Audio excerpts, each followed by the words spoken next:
Looks like we're on our way to spring semester. Welcome to the spring 2011 semester at Valencia Community College. I'm Professor Gare, and this is my way of introducing myself to you and telling you what you need to have with you the first day of class and a little bit about the course. Obviously, you've signed up for one of my reading classes. This particular video is for students who've signed up for reading 001. That's not reading 002. That'll be a separate video. Reading 001. And so I'd like to go over the first with you, what the supplies are that you're going to need. Let's get that out of the way. You'll get a copy of the syllabus on the first day of class, which will look like this. And it'll be many pages long. You'll go through it. You'll probably have a few questions about it, but it'll be pretty self-explanatory. In the bookstore, you need to buy a few things. Number one, your supply list.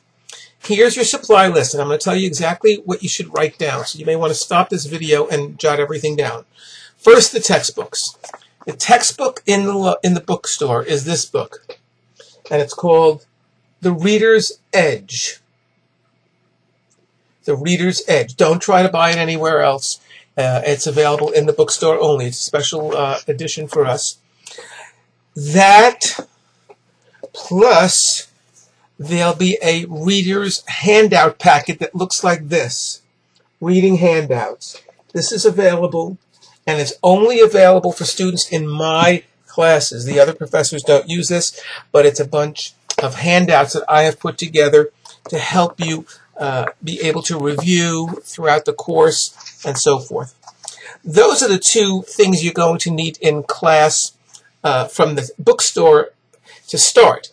What you also need to have is a large loose leaf binder. I'd say at least a 2.5 to 3 inch thick loose leaf binder with a set of tab dividers. The Avery tab dividers are good. You need at least 12 dividers. I will help you set up the first day or so in class how that binder is to be set up with the different sections that will be labeled. But for what I'd like you to do now is on the first day of class, I'm asking you to bring these with you the first day because I'm going to be setting this up with you the first day of class. Bring the loose leaf binder with some lined loose leaf paper and a package of tab dividers. The kind that have little plastic tabs along the edges there. About a dozen of them in a packet is fine. Tab attached or the kind whether you have to slip the little piece of paper in after you write what's on the tab. It doesn't matter to me, but please have them. Bring this packet from the bookstore that you buy of handouts because that'll already have holes punched in it. That's going to get inserted in a certain section of that binder along with some other things like your syllabus and so forth. Let me talk a little bit about the course itself. And first I want to talk about attendance. The first day, very often, the parking lot's filled. Everyone gets enthusiastic and goes to the first day of class, which I hope you do, because I will count it against you if you miss the first day of class. It counts. The attendance policy is very strict. And when I say strict, I mean that the department, the communications department, has a policy that if you miss 150 minutes of class, that's if you're on a Monday, Wednesday, Friday class, which are 50-minute classes, that means you can miss 3 classes. On the 4th missed class, you're dropped. If your class meets twice a week, like Monday and Wednesday, or Tuesday and Thursday, then you are meeting for an hour and 15 minutes each day. You can only miss 2 classes then. You will be dropped upon missing the 3rd class. Now, that is the rule. And the first night counts. Don't miss the first night or first day, depending on what class you're in. Don't miss the first day of class. That will use up half your absences. Absences are for emergencies. And if you are absent twice and then you come to me on a 3rd absence and you say to me, well, this was an emergency, you're still going to get dropped because I'm going to say to you, well, okay, maybe this 3rd absence was an emergency, but the other 2 prior to that were not emergencies. Therefore, goodbye, you're still withdrawn from the course. So you don't want to do that. You can't learn if you're not in class. And I can't teach you if you're not in class. It's a very simple concept. The other simple concept is it's a learning environment. Aside from, I know you're going to be acting like an adult and behaving like an adult, part of that is no cell phones in class. And if you have a problem with that, then you have a choice of getting another professor. Because quite frankly, a cell phone has no place in the learning environment. The most important thing in that classroom is you learning and me helping you learn. And telephones are a disruption, an unnecessary disruption. You're not that important. I'm not that important that we have to have a cell phone ring in the middle of my class instruction or your learning. So leave it off, not on vibrate. Leave it off because it will cost you major points on your next exam. It'll give you a 0 for that period. You may be asked to leave.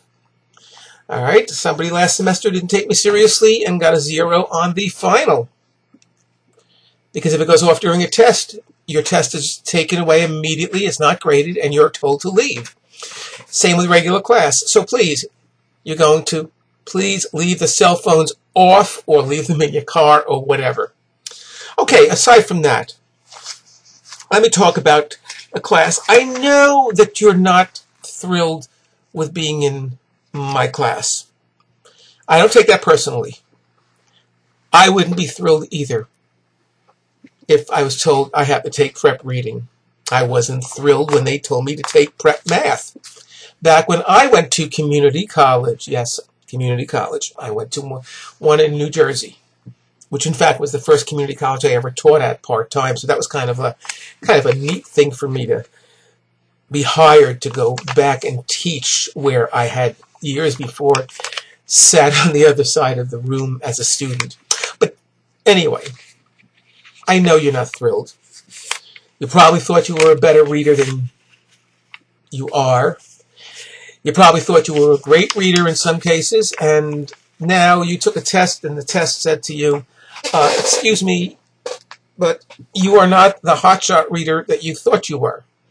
You have to take prep reading. Now you have a couple of options at that point. You can say, okay, I'm a much better reader than that, and this test is wrong, and have a chip on your shoulder.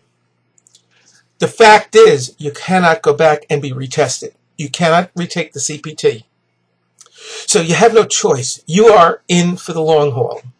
If you want to go to college, you now have to get through reading 1 and reading 2. Had you scored a little higher, you might have bypassed reading 1, gone straight to reading 2, at the end of which you have to take a state exit exam. Whether you're just going into reading 2 and taking the 1 course, or you're taking reading 1 and reading 2, you still, at the end of reading 2, take a state exit exam, which decides whether or not you go on, along with other factors. And so, you need to have a positive attitude. Instead of having a chip on your shoulder, make it into something positive and say, well, you know something, it's as early in my career as a student.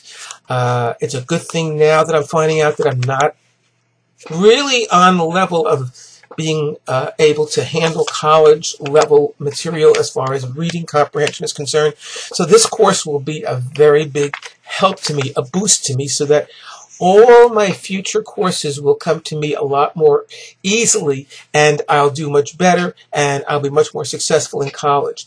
And so you make it into a positive experience. And that's not easy, I know. It was not easy for me to make that math, that algebra, that prep algebra into a positive experience for myself. But I just buckled down and said to myself, look, you have to do it. If college is what you want, then you're going to have to just bite the bullet, suck it up, and get through this math course. In your case, reading is a skill that you're going to need in every other future course you take. If you can't read well, you're not going to be able to read your history books, your literature books, your economic books, your humanities books, your science textbooks, history, you name it. Whereas math, I think we can all agree has a little bit of less applications, although everyday math skills are important. Reading you're going to apply in every other course. So it's a very basic foundational skill. And so you need it. You need it, and you'll realize once you get serious about this course that you will need it, and you will do well and learn a great deal to make you into an efficient reader who understands the written word and the message that it often is presenting, that for now seems to you to be a little more confusing than it should be. So what do you have to do? You have to be in class. You have to participate. Don't sit in the back. Rush for those front seats.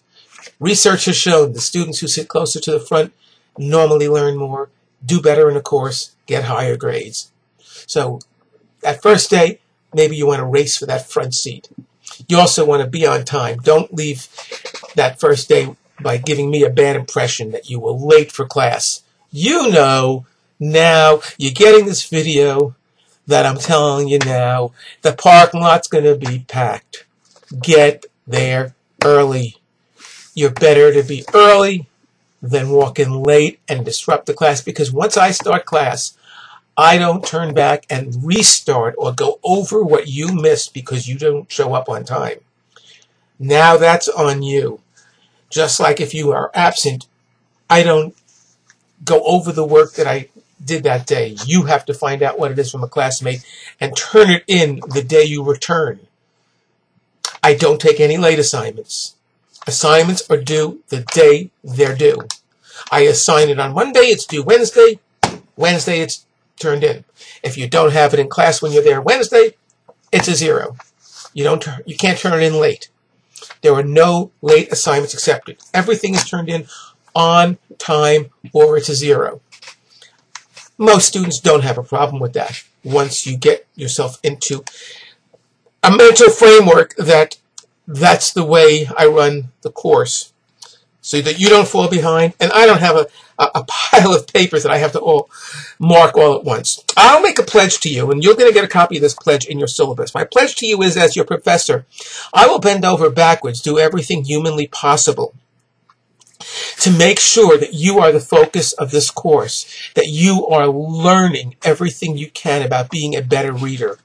I will bend over backwards, jump through hoops, walk through fire, as the old saying goes, to make sure that you comprehend and you are a better reader than you are the day you walked in. Only, here is the warning, the caveat, the exception, only if I see that you are doing your part. You have to work equally as hard. As hard as I work teaching you, you have to work just as hard learning. Learning is a two-way process. You have to meet me halfway. There's an old Chinese proverb that says,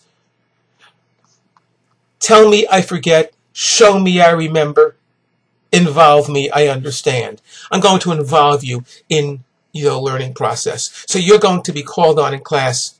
Don't get used to sitting there and being passed over and being just a little, a fly in on a chair, that no one notices.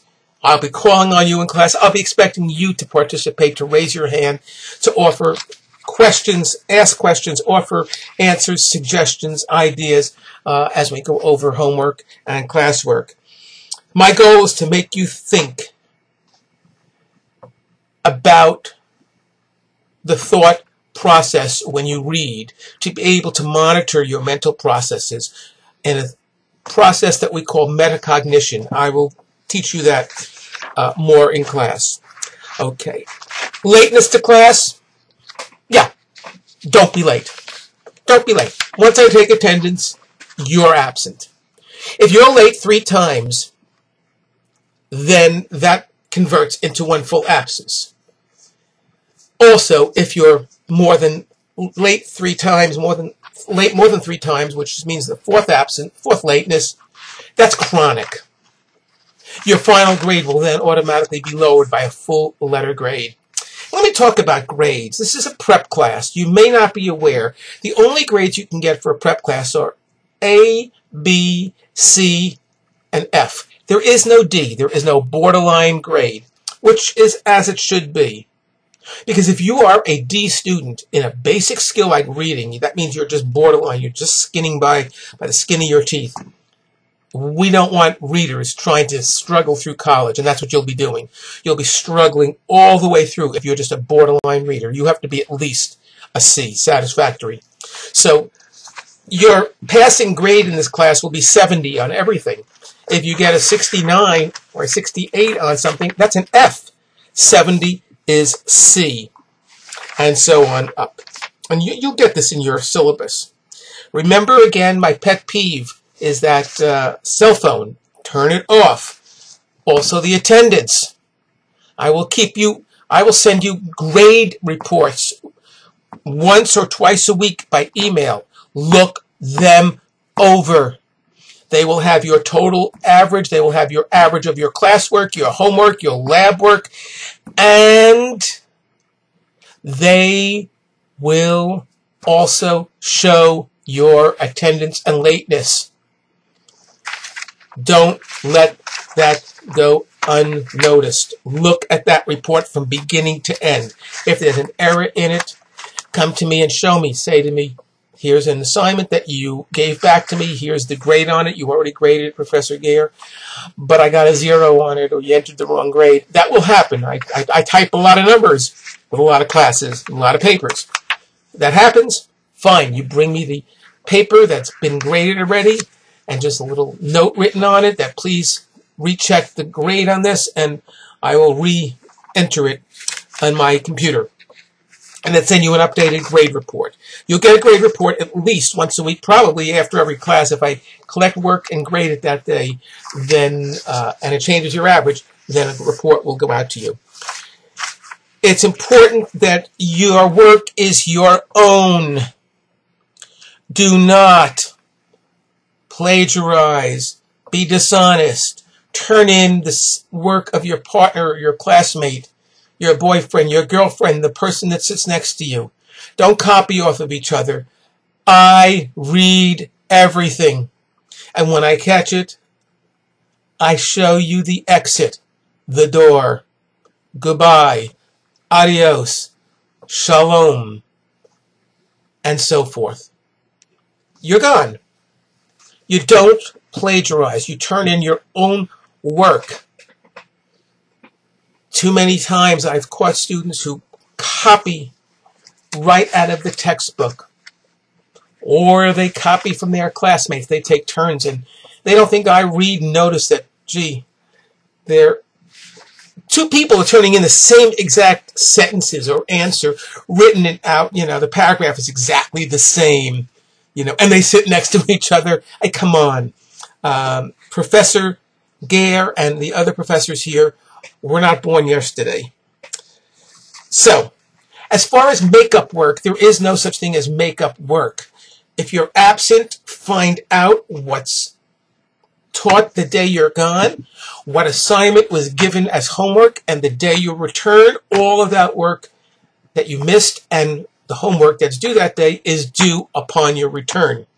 Which means get yourself the first week a study buddy, somebody in class that you can rely on. You get their name and their telephone number, and then get a backup just in case that person's not available.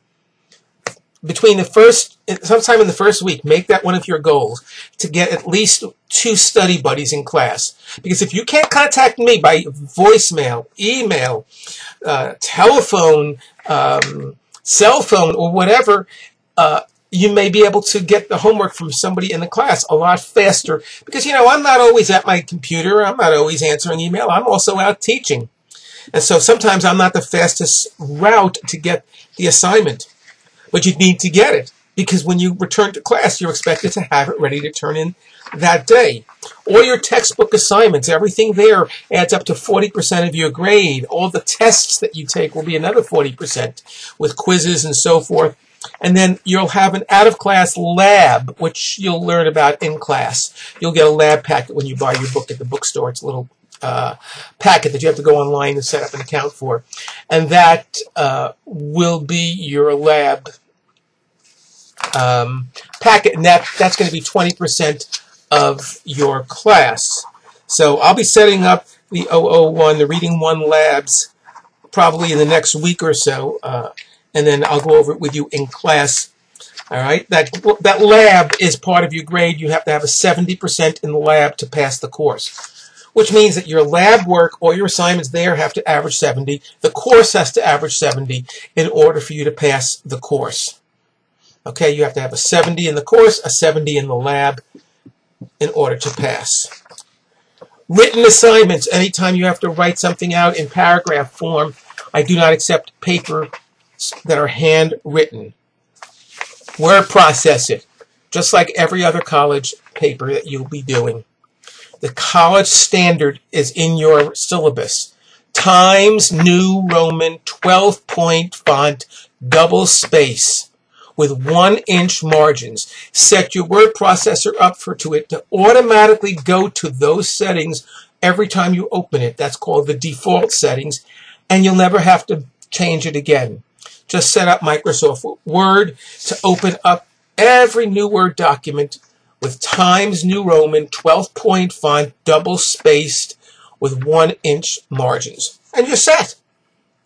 Students who have been tested and have paperwork from the Student's Office of Disabilities need to make sure they see me the first week and present the paperwork to me if there's any accommodation that is legally to be made for you when you take tests or any other provisions in class. You'll be getting a list of the weekly schedule as far as what chapters we'll hopefully cover each week, and we'll go from there. And the withdrawal policy, all that will be in your syllabus, so there's no sense going over that now. Just remember that the first day, come in with a positive framework in your mind, a positive attitude. You can become a better reader. You will become a better reader. But it's not going to be easy. You're going to work your butt off. I'm going to work your butt off. And I'm going to work my butt off too, making sure you work your butt off. So we're going to do a lot of working our butts off. But in the end, I'll be happy because I'll see you pass the course and go on to reading 2 as a good, efficient reader. Somebody who can pick up a book, any textbook, and begin to make sense of what they're reading. Okay, so in review, let me just remember to tell you, the textbook is The Reader's Edge by Cunningham. Bring it to class. The reading handout packet. You also need a loose leaf binder with the 12 dividers. Bring those to class. And you need a set of highlighters, at least 2 different colored highlighters. It would also help to have a little mini stapler and hole puncher with you at all classes, because you'll have to staple papers together to turn them in. Sometimes they sell these little hole punchers that have like 3 holes in them themselves. They're plastic and they go into your binder and they don't get lost. They're pretty good. You can buy those in Walmart and get them for half the price that the bookstore will rip you up. Charge you for. I didn't say that. I said charge you. Okay. So, you'll also be reading a paperback book. I will give that to you in class. I have extra copies of this paperback book. It'll be an out-of-class independent assignment. There's an entire book that you'll be reading out of class and doing a project, and that will serve as a midterm. Instead of a midterm exam, you'll be reading an outside book and turning in a project that reflects what you've learned in that. This is the start of your college career in most cases. Make it a good start. Statistics show that approximately 1/3 of the prep reading students never finish the course. Don't be one of those 1/3 of the students. Be among the 2/3 that completes the course. Be a student who comes to class, is prepared, participates, has a positive attitude, doesn't get annoyed because you're called on in class. You're going to be called on. You're going to be asked to demonstrate your thinking ability. On exams, you'll be asked to demonstrate your thinking ability with essay questions along with the multiple choice questions on the exam. Yeah, I'm the only professor in reading who gives essay questions on the exams. I demand that you show me your ability to think, not just guess and pick from multiple choice questions. Essay questions where you have to write out in your own words a half-page explanation or an answer to something that demonstrates your knowledge and understanding of a process in reading is to me more important, because life is thinking. Life is not multiple choice. Although sometimes we're given some choices to make, obviously. But I want you to be able to leave this course able to pick up any piece of reading material and identify all the necessary components of it that go into making it something that's understandable, that you comprehend. Not every single assignment receives a formal grade. There will be some assignments that I will just collect for credit. If you don't do them, of course, then you will get a 0 as a grade. But if you do them, they'll be just checked for completion, because they're what we call formative. You're just forming that skill. You're learning how to use that skill. And I haven't at that point yet felt that it was fair to actually grade you and hold you accountable in part of your average for how well you understand that skill, because we're just starting to learn it. As we get further on in using that skill, then the papers you do on that skill will be graded and go into your average, because at that point you're expected to be able to show some more mastery, because we've been doing it for a while. So just don't get so hung up on that. Remember, if I grade something for effort, I may just put a check mark and an E. It means I've gone over it, we went over it in class and so on. And it's not going to affect your average unless you come in unprepared. You didn't do it, and then it's going to be a 0, and you can't make up the zeros. No late assignments whatsoever. Last but not least, keep the lines of communication open with me. Don't contact me by phone after you've been absent 3 classes in a row. It's too late. If something comes up, it's an emergency, you're in the hospital, get in touch with me ASAP. Let me know what's happening, where you are, what the plan is. I'm not a mind reader. You can't be out for a week and a half, then come back to me and say to me, well, how could you drop me? I was in the hospital. And you just let me know the night before. Well, you may have let me know the night before you came back to class, but I dropped you a week before or days before because you had already gone over the limit and I hadn't heard from you. So it's your responsibility, not mine, your responsibility to get in touch with me. Keep the lines of communication open. You'll get my cell phone number. You'll have my office number. You'll be email.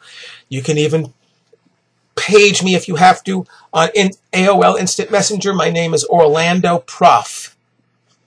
Orlando Prof. And so with that, I'm going to sign off and hope you have a good rest of the week. Get to the bookstore. Get your books before class. Get to class on time. Be ready to work. Be ready to hit the ground running. And I can promise you, you will come out of the end of this semester a much more powerful reader than you ever imagined. And with that, I will see you in class. Take care.